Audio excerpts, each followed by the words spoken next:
नमस्कार बंधुरा शाइनिज किचेने आपनादेर सकलके स्वागत। आशा करी आपनारा सबाई भालोई आछेन। आज के आमि बानाते चलेछि एकटा स्पेशल रायता। এই রায়তাটা আপনারা যদি কোনো বিরিয়ানি ভেজ বিরিয়ানি হোক বা নন ভেজ বিরিয়ানির সঙ্গে আপনারা সার্ভ করে দেখুন, খেতে কিন্তু অপূর্ব লাগবে।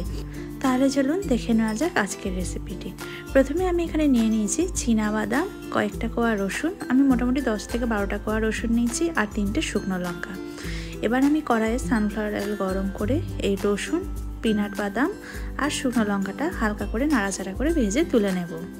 প্রথমে আমি কড়াইয়ে রসুন দিয়ে দিয়েছি। রসুনটা হালকা ভাজা হয়ে এলে আমি এতে দিয়ে দেবো পিনাট বাদাম।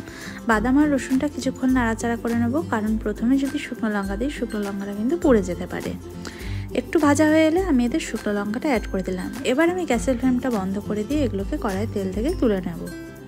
তেল থেকে তুলে নেওয়ার পর এগুলোকে আমি মিক্সিতে হাফ ডাস্ট করে গুঁড়িয়ে নেব। এবার আমি একটা বাটিতে টক দই নিয়ে নিয়েছি, দিয়ে দিলাম স্বাদ মতন বিট লবণ আর যে গুঁড়োটা আমি করে রাখলাম মিক্সিতে সেই বাদামের গুঁড়োটা, এগুলোকে দিয়ে আমি ভালো করে মিক্স করে নেব।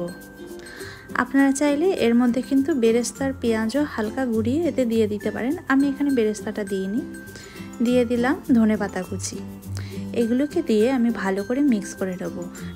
রায়তার ক্ষেত্রে কিন্তু বিট লবণই ব্যবহার করবেন, তাতে কিন্তু রায়তার টেস্টটা আরও বেড়ে যাবে। রায়তা কিন্তু এখন একদম রেডি হয়ে গেছে। এবার এটাকে আপনারা যে কোনো বিরিয়ানির সঙ্গে সার্ভ করতে পারেন। আজকের রেসিপিটি যদি আপনাদের ভালো লেগে থাকে তাহলে লাইক, কমেন্ট আর শেয়ার করে দেবেন, এবং আমার চ্যানেলে এরকম নতুন নতুন ভিডিওর আপডেটস আরও পাওয়ার জন্য আমার চ্যানেলটিকে সাবস্ক্রাইব করে পাশে বেল আইকনটিও প্রেস করে দেবেন।